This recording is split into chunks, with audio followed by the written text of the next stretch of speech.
কাবুল রাজ্যের সুলতান নিকাহ করেন সুন্দরী মাহিনকে। মাহিন ছিল অতীব সুন্দরী একজন নারী, ফর্সা রং, নীল চোখ, লাল কোকড়ানো চুল, একেবারে চাঁদের মতো চেহারা, পরীর চেয়ে কোনো অংশে কম নয়। কিন্তু তার চেহারা যত সুন্দর ছিল, মন ছিল ততটাই কুৎসিত। সে হারেমের সকল দাস দাসীর সাথে খুব খারাপ আচরণ করত, আর যাকে তার মন মতো মনে হতো না তার সাথে অনেক জুলুম করত। হারেমের দাস দাসীরা তার অত্যাচারে অতিষ্ঠ হয়ে কেঁদে কেঁদে আল্লাহর কাছে ফরিয়াদ করত।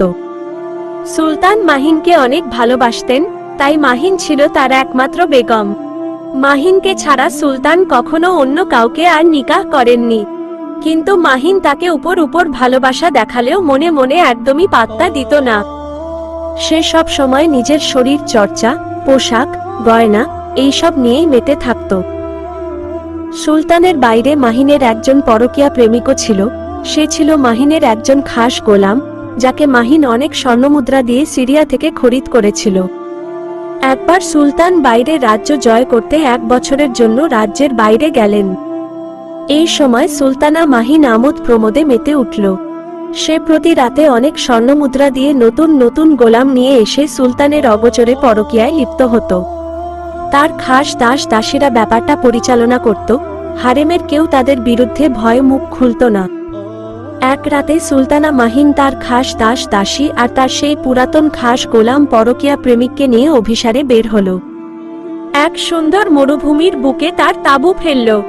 তারপর সারা রাত ধরে চলতে থাকলো নাচ গান আর আমোদ প্রমোদ। এরপর সবাই ঘুমিয়ে পড়ল। সুলতানা মাহিন হঠাৎই জেগে উঠল। তার ইচ্ছা হলো বাইরের দিকটা ঘুরে দেখবে, তাই সে কাউকে না ডেকে একাই ঘুরতে বেরিয়ে গেল। মরুভূমির চারপাশ ঘুরতে ঘুরতে হঠাৎই একটা বড় গর্তে তার পা পড়ে গেল, আর দেখতে দেখতে মাহিনও সেই গর্তের মধ্যে ঢুকে গেল। গর্তের ভেতরটা ছিল অনেক প্রশস্ত। মাহিন গর্তে পড়ে গিয়ে দেখল নিচে অনেক উজ্জ্বল আলো, চারদিকে মানুষ শুধু আগুনে পুড়ছে আর চিৎকার করছে। আর কিছু ভয়ঙ্কর দেখতে লোকেরা তাদের ওপর অত্যাচার করছে। মাহিন দেখল সেই গর্তে তার চেনা অনেক মানুষই আছে যাদেরকে সে জানে। তারা তো মারা গেছে, তারাও আগুনে পুড়ছে আর চিৎকার করছে।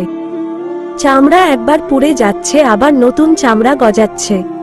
মাহিন এইসব দেখে ভয় পালাতে গেল। তখন এক ভয়ঙ্কর দেখতে কালো কাপড় পরা ব্যক্তির সাথে তার ধাক্কা লাগলো। লোকটি তাকে বলল, জাহান্নামে তোমার স্বাগত। ভয় মাহিন জোরে চিৎকার করে উঠল, আর ব্যাস, তারপরই সব নিস্তব্ধ। পরদিন সকাল বেলা দাস দাসীরা মাহিনের তাঁবুতে গিয়ে দেখল সুলতানা মাহিন গত রাতেই ঘুমের মধ্যে ইন্তেকাল করেছে।